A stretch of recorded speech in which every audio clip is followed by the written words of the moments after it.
We're just days away from reaching 1,000 subscribers. If we hit this goal in the next 15 days, we'll be able to keep the channel running and continue bringing you these stories. Your subscription makes all the difference. It's quick and helps us enormously. True Nobility. Chapter 1. The Forgotten Children.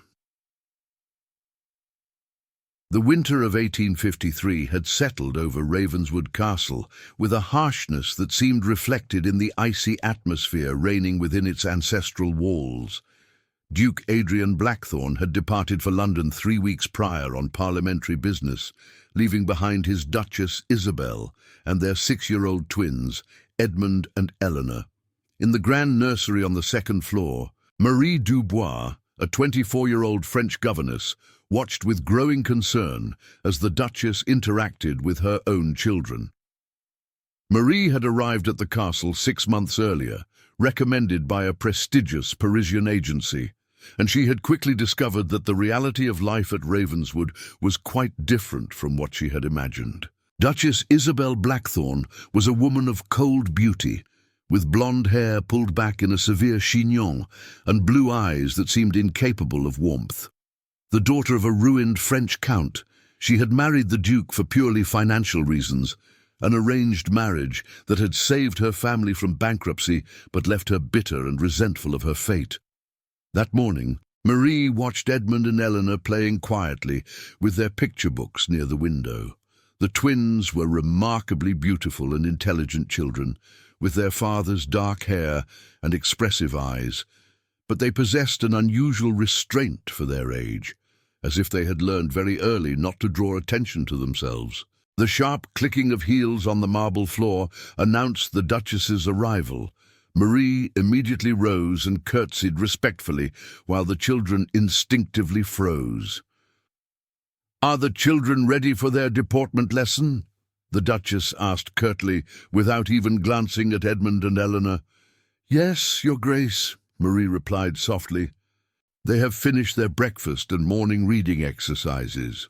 The Duchess finally turned her attention to the twins, and Marie saw the children stiffen further under that scrutinizing gaze. "Edmund, your posture is deplorable. A future duke does not stand hunched like a peasant." The 6-year-old boy immediately straightened his back, his small hands trembling slightly with the effort of maintaining a perfectly upright position. "And you, Eleanor," the Duchess continued, "that dress is wrinkled. A lady never presents herself in public in such a neglected state." Eleanor looked down at her dress, which was actually perfectly clean and well-fitted. Marie had personally ensured that the children were impeccably dressed each morning. "I'm sorry, Mama," Eleanor whispered in her small voice. "Apologies are not enough," the Duchess replied sharply. "Marie, ensure that the children understand the importance of excellence in all things. They bear the Blackthorne name, and I will not tolerate any mediocrity." Marie nodded, though her heart ached for the poor children standing so rigidly before their mother. "Now," the Duchess continued, "I have an important reception this afternoon with Lady Pemberton and her friends. I want neither to see nor hear the children during this time. Keep them confined to the nursery until our guests have departed." "But Your Grace," Marie dared to intervene. "The children had planned to play in the garden this afternoon. The weather is so lovely today, and they have been confined all week due to the poor weather." The Duchess's gaze hardened dangerously. "Mademoiselle Dubois, I did not hire you to question my orders. The children will remain in the nursery. That is final." "Yes, Your Grace," Marie murmured, lowering her eyes. After the Duchess's departure, Marie turned to the twins, who had not moved from their rigid position near the window. "Come, my dears," she said softly in French, a language she often used with them, and which they had mastered perfectly through her lessons. "We shall read a beautiful story together." Edmund and Eleanor approached her with the caution of wild animals accustomed to wariness. Marie sat on the soft carpet near the fireplace and gently drew them against her, feeling their small bodies relax slightly at her affectionate touch. "Marie," Edmund said in a small voice, "why doesn't Mama love us?" The question broke Marie's heart. How could she explain to a 6-year-old child the complexity of adult emotions, the bitterness of a loveless marriage, the resentment of a woman who saw her children as reminders of her gilded imprisonment? "Your Mama does love you," she said finally, though the words tasted bitter in her mouth. "But sometimes grown-ups have difficulty showing their feelings. Your Papa, he loves you very much." "We miss Papa," Eleanor whispered, nestling against Marie. "When will he come back?" "Soon, little one," Marie promised, stroking the child's silky hair. "And until then, you have me. I will always watch over you." What none of them knew was that Duke Adrian had returned earlier than expected from London and was at that very moment in the corridor, having heard the entire conversation between his wife and the governess. His face had darkened as he understood how Isabel was treating their children in his absence. Adrian had always suspected that the cold, calculated marriage with Isabel affected the castle's atmosphere, but he had not realized how much his children were suffering. Hearing Edmund ask why his mother didn't love him felt like receiving a dagger to the heart. He moved away silently, his mind seething with anger and determination. It was time to set things straight in his own house and ensure that his children grew up with the love and security they deserved. But first, he needed to observe more and understand the true extent of the problem. For if what he had just heard was representative of the daily treatment Edmund and Eleanor endured, then drastic changes would be necessary, changes that would not please Duchess Isabel at all. Chapter 2. The Courageous Governess. 3 days had passed since the Duke's secret return, and Adrian had spent that time discreetly observing the dynamics of his own household. What he was discovering filled him with cold rage and absolute determination to protect his children. That morning, hidden in a window alcove in the corridor, Adrian watched what was unfolding in the nursery. Duchess Isabel had entered with her usual stride, looking particularly irritated. "Marie!" she called sharply. "Where are the children?"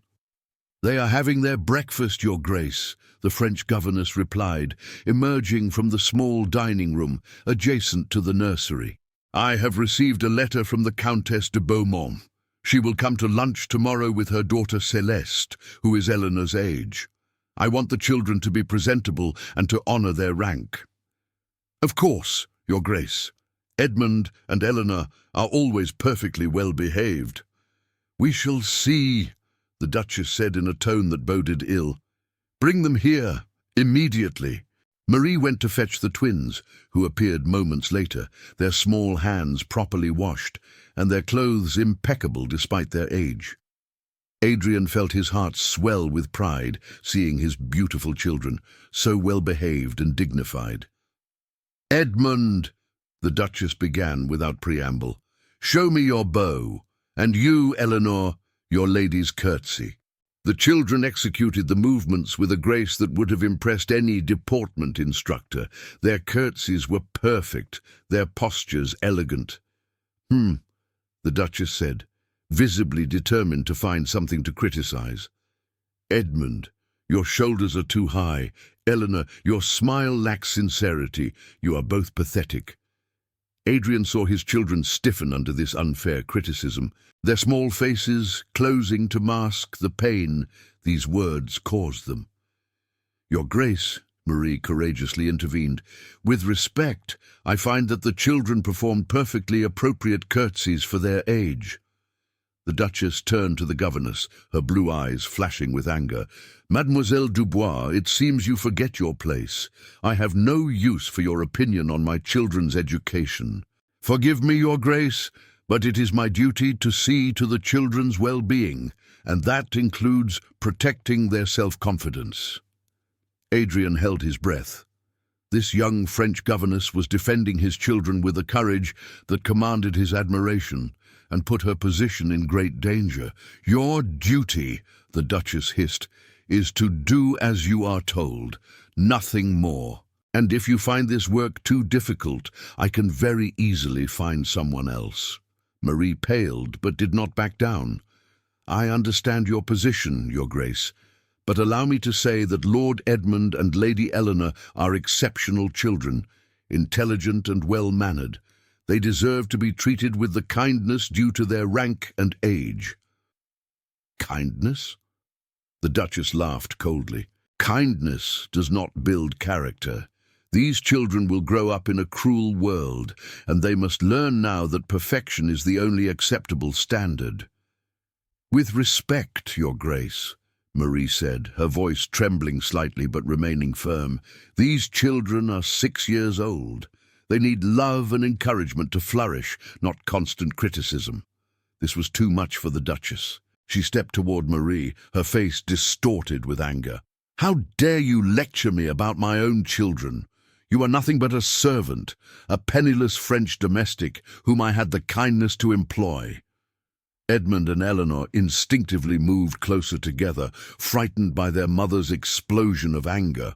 Marie, despite her obvious fear, placed herself protectively in front of them. "I may be a servant, Your Grace," Marie said, her voice now steadier, "but I love these children as if they were my own, and I will not remain silent while watching their spirits broken by unjust criticism."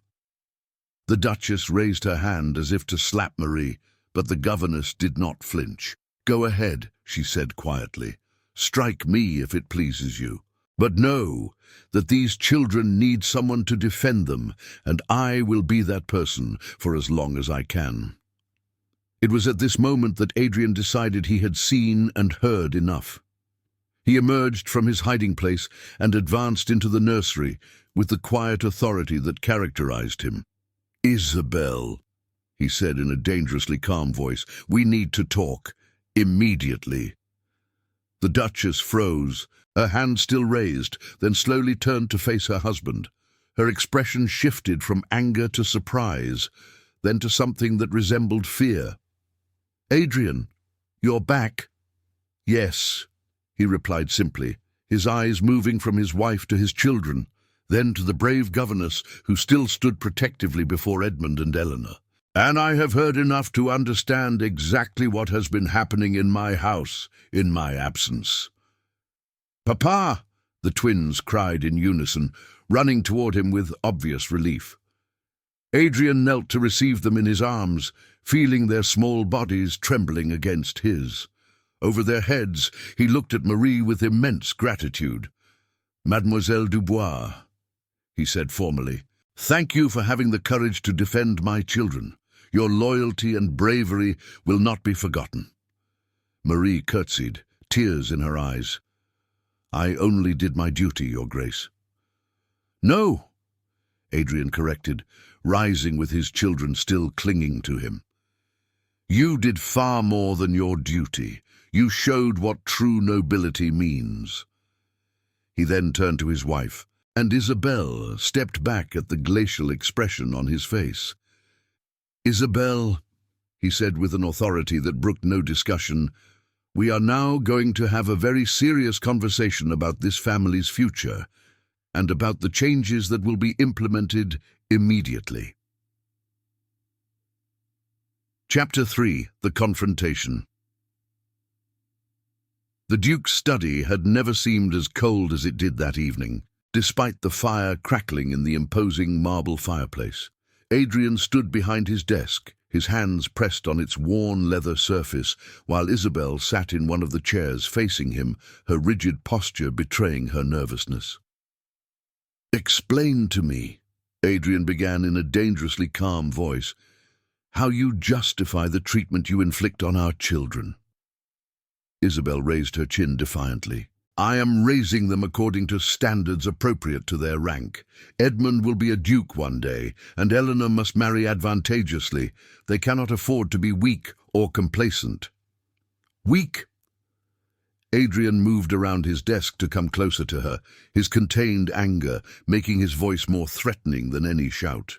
You call weakness a 6-year-old child's need for maternal love. No, maternal love is a luxury that children of our class cannot afford.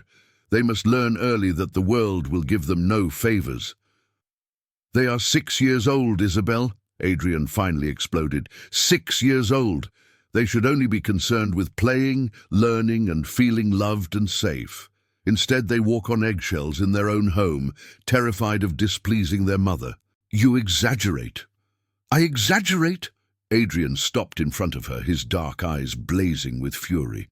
I heard my son ask his governess why his mother doesn't love him. I saw my daughter cower every time you enter a room. What do you call that? Isabel looked away, but Adrian was not finished. And that governess, that Marie Dubois, whom you threaten and humiliate, she shows more maternal love to our children in 1 day than you have in 6 years. She is a servant, Isabel protested. Her opinion is of no importance. Her opinion is of the utmost importance when it concerns the welfare of my children, and unlike you, she understands what it means to love selflessly. Adrian returned behind his desk and opened a drawer from which he withdrew several documents. I made certain arrangements while I was in London. Arrangements I had intended to discuss with you civilly, but your actions today have precipitated things. Isabel paled. What arrangements? First, Mademoiselle Dubois is promoted to the position of head governess with complete authority over the children's education and welfare. Her decisions regarding Edmund and Eleanor may not be questioned by anyone other than myself. You cannot. I can and I will. Second, you will no longer have any unsupervised contact with the children. All interactions must take place in the presence of Mademoiselle Dubois or myself. Isabel rose abruptly, her face distorted with rage. You humiliate me. I am their mother. I am the Duchess. You are their birth mother, Adrian corrected coldly. But you have never been their mother. A mother protects, nurtures, comforts. A mother does not terrorize her own children.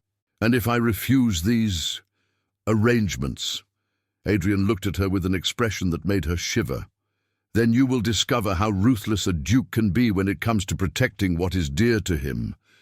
I have witnesses to your abuse, Isabel. Servants ready to testify before any court about how you treat our children. You threaten me with divorce? The scandal. I care nothing for scandal if it is the price to pay for my children's safety, but I would prefer to avoid that extremity if you agree to conform to the new rules. Isabel sat back down heavily, the reality of her situation beginning to impose itself upon her. What exactly do you expect of me? That you learn to be a mother, or at minimum, that you cease harming your own children. Mademoiselle Dubois will teach you if you are willing to learn. The governess will teach me. She understands instinctively what you refuse to learn out of pride, how to show affection, how to encourage instead of criticize, how to be a refuge rather than a source of fear. Adrian moved toward the door. You have until tomorrow morning to make your decision, Isabel. Either you accept these conditions and begin to change, or you pack your bags. Adrian, wait. Isabel rose again, a note of panic in her voice. I didn't know that the children, that I what? He asked, turning around. That you cared so much about them. You are so often absent, so occupied with your affairs. Adieu, my political affairs are important for the future of this dukedom, that our children will inherit one day. But nothing, absolutely nothing, is more important to me than their happiness and safety. I had hoped their mother would share this priority. I may have been too severe. Isabel, Adrian said with sudden weariness, do you truly admit it, or are you simply saying what you think I want to hear? She looked at him for a long moment before answering. I don't know anymore, Adrian. This life, this marriage, all of it, It is not what I had imagined. Neither did I, he admitted. But we have two innocent children who deserve better than our regrets and resentments. The question is, are you prepared to make an effort for them? Isabel closed her eyes, and for the first time in years, Adrian thought he saw a trace of authentic vulnerability on her face. I will try, she finally murmured. I don't promise to succeed immediately, but I will try. That is all I ask, Adrian replied. And Isabel, Mademoiselle Dubois is not your enemy. She wants the same thing we do, our children's happiness. If you allow her, she can help you. As Isabel left the study in silence, Adrian wondered if she was truly capable of change, or if his children would need to be protected from her for the rest of their childhood. But at least now they had Marie Dubois, a brave young woman who had proven she was ready to sacrifice everything for their welfare, and that, Adrian thought, was already a beginning.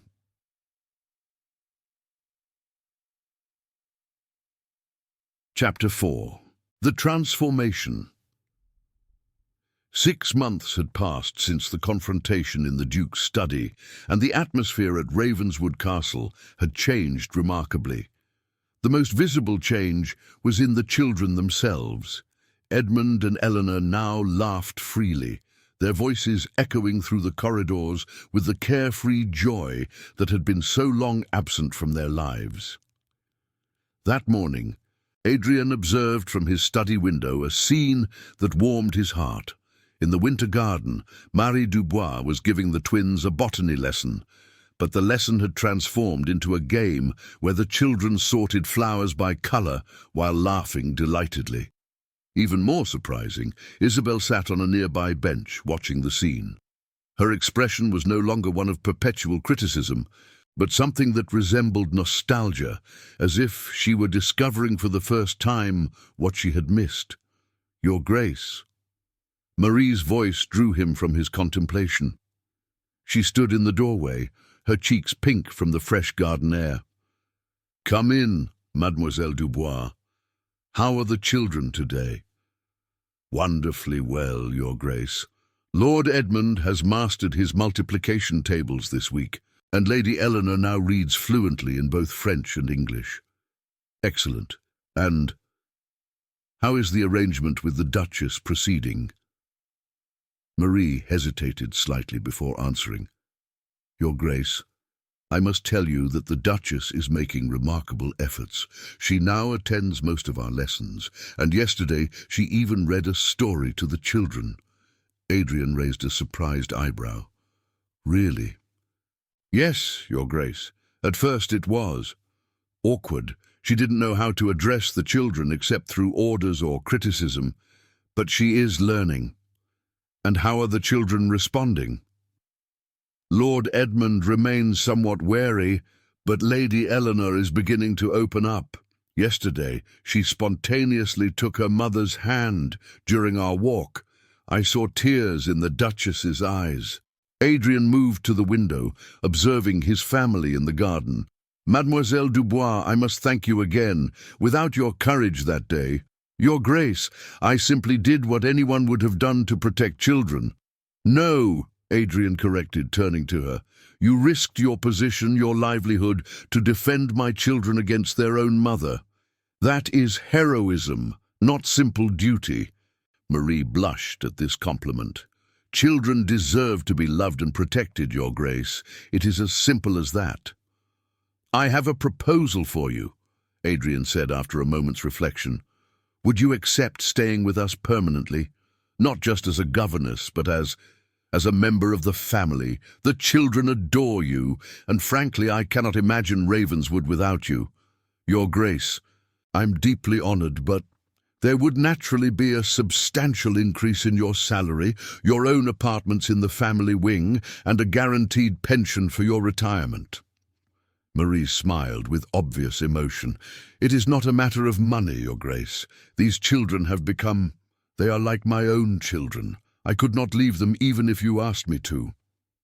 "Then it is settled." Adrian extended his hand with a warm smile. "Welcome officially to the Blackthorn family, Marie."